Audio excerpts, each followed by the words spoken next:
very popular demand, here's how to spread the gospel as a Christian without being pushy or preachy, because so many Christians spread the gospel in a way that actually pushes people away from Christianity. I'm going to be giving you guys 2 very, very good tips that have helped me spread the gospel and will hopefully help you guys spread the gospel. This is a video that I know a lot of you guys have been wanting and asking for.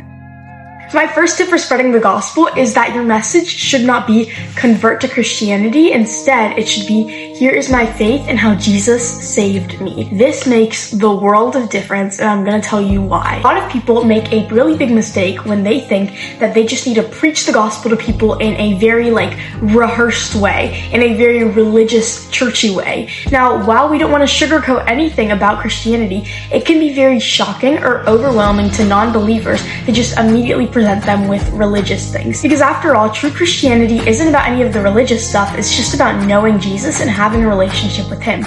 And that's what you want to present to the other person. When you speak from a personal perspective of your own faith, not only does it make it more genuine, but it also makes it like a testimony that people can believe or maybe relate to or see themselves in you. Like, here is what my faith looks like and how much I love Jesus. And people will genuinely see that spark in you, I can guarantee you. I personally think that's the best way to spread the gospel, to just subtly say something about your relationship with Jesus and what your faith looks like. And a little hint that a lot of Christians do not know is that vaguely saying something very subtly can actually pique someone's interest more than just putting it in their face. So simply mentioning your faith in Jesus can make someone go, oh, they're a Christian, and become curious enough to ask more questions instead of you just waving it in their face. I'm gonna give you guys a really, really quick example of how I've spread the gospel. I'm just coming up with this on the fly, but basically, let's say that someone asks you a question about your personal life.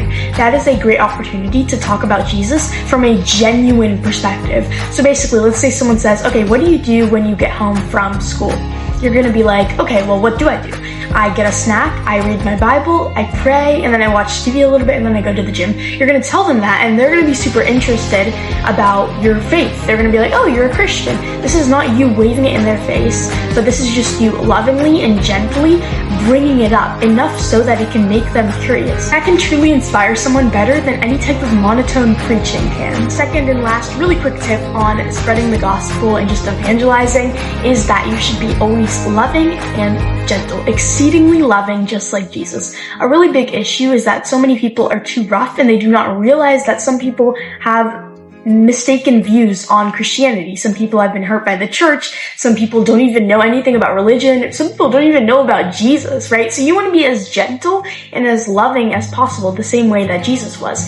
This means listening and asking more questions than you talk about yourself. So you might talk a little bit about your faith and you might ask that person, hey, do you know anything about Jesus? Have you ever been to church? What is your religion? Ask questions and listen. Be a really good listener and just be loving and very gentle and patient in everything that you do. You should not expect anyone to give you any sort of reaction, because some people are going to be very opposed towards Christianity. Other people might be a bit curious. Some people don't know anything about it. You don't know how someone else is going to react, even if they're a friend, a stranger, or family member. You don't know that person and what they've been through. So the best option is to just be so loving and show Jesus through your actions and words. Thank you for watching this video so much. I didn't want to make this too long. I wanted to make it brief enough so that you can watch it and get your information and be over with it. But thank you so much for watching. I am in a different location. I'm at my dad's house, so it's been difficult to post videos, but I think I'm gonna start doing them here in my room. But thank you guys so much for watching. I love you guys so much.